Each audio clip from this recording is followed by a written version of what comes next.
बिस्मिल्लाहिर्रहमानिर्रहीम। अस्सलाम वालेकुम। हाजिर हैं व्यूअर्स आपकी खिदमत में एक और नई मज़ेदार रेसिपी के साथ। तो जी आज हम बनाने वाले हैं अंडा पराठा।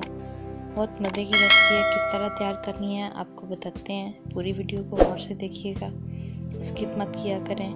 हमें चाहिए इसके लिए एक अदद दरमियाने साइज़ का प्याज, 2 अदद अंडे और एक दरमियाने साइज़ का टमाटर, कटा हुआ धनिया और पुदीना 1 चम्मच और 2 से 3 सब्ज़ मिर्चें मैंने काट के रखी हुई हैं। सारा मसाला पहले से कटा हुआ है। अब हमने करना क्या है जी, अंडों के अंदर हमने अपना सारा मसाला डाल लेना है। 1/2 टीस्पून नमक है, 1/2 टीस्पून दड़ा मिर्च, 1/2 टीस्पून से कम ही है ये लाल मिर्च का पाउडर, जीरा पाउडर 1/2 टीस्पून, धनिया पाउडर 1/2 टीस्पून।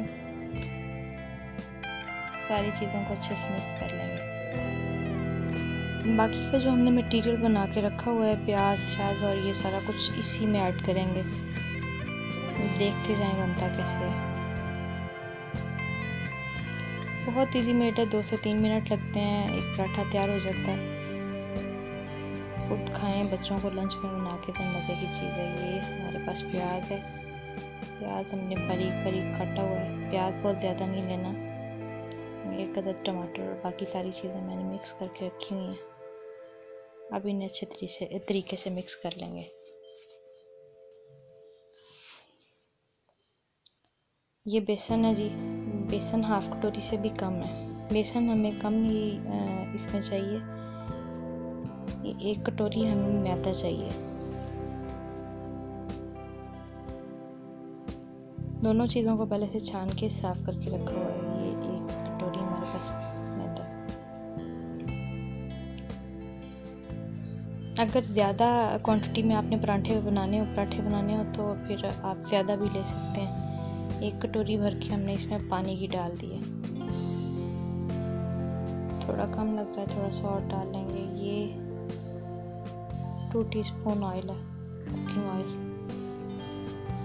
अच्छा जी, बेसन बनाते वक्त ये जो हमने इसका मटेरियल बनाना है पराठों का, बहुत ज़्यादा हमने इसको सख्त नहीं बनाना, क्योंकि बेल की रोटी नहीं बनेगी। वैसे ही तवे पे जस्ट इसको डालेंगे और हमारी रोटी तैयार हो जाएगी। जब इसको साथ सारी चीज़ों को मिक्स कर लेते हैं तो मिक्स करने के साथ साथ आप देख सकते हैं कि आपको भी इससे और कितना ज़्यादा इसमें पानी चाहिए। तो सबसे पहले क्या करना है, हमने तवे के ऊपर ऑयल डाल लेना है।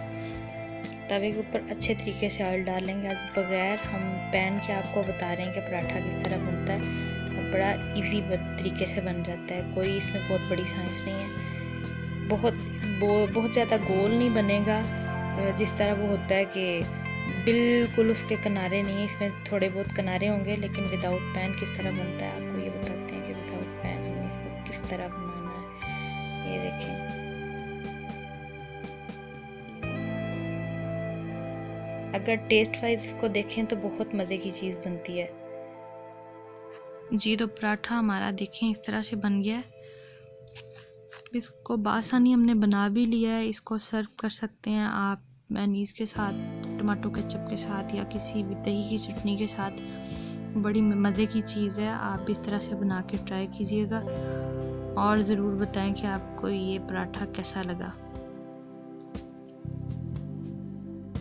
अच्छा जी, अगर बात करें कि पराठा बहुत ज़्यादा मोटा होगा या बारीक होगा, तो बात यह है कि आप जितना मटेरियल जिस तरीके से तवे के ऊपर डालेंगे, अगर बहुत ज़्यादा मोटी लेयर लगा रहे हैं तो इट्स मीन कि आपका पराठा मोटा बनेगा। अगर आप उसे थोड़ा बारीक उसकी लेयर लगा रहे हैं तो इसका मतलब है कि आपका पराठा बारीक सा बनेगा और बड़ा नफीस पराठा बनेगा। तो ये मैंने बहुत बारीक लेयर लगाई है, ये देखें। साइड इसकी चेंज कर लिए, थोड़ा एहतियात से इसकी साइड चेंज करेंगे कि ये टूटे ना। ये देखेंगे कितना खूबसूरत पराठा बन गया।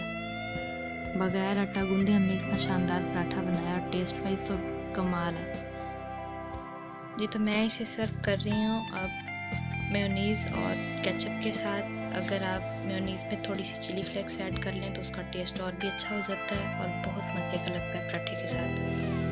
ये देखें। माशाल्लाह अल्हम्दुलिल्लाह शानदार मज़े का टेस्ट और बहुत ही शानदार खुशबू। आप भी इस तरीके से बनाएं और ट्राई करें, मुझे बताएं कि आपको कैसा लगा ये पराठा। तो व्यूअर्स दुआओं में याद रखा करें, चैनल को लाइक और सब्सक्राइब ज़रूर कर दिया करें। जज़ाकल्लाह, थैंक्स फॉर वॉचिंग, अल्लाह हाफ़िज़।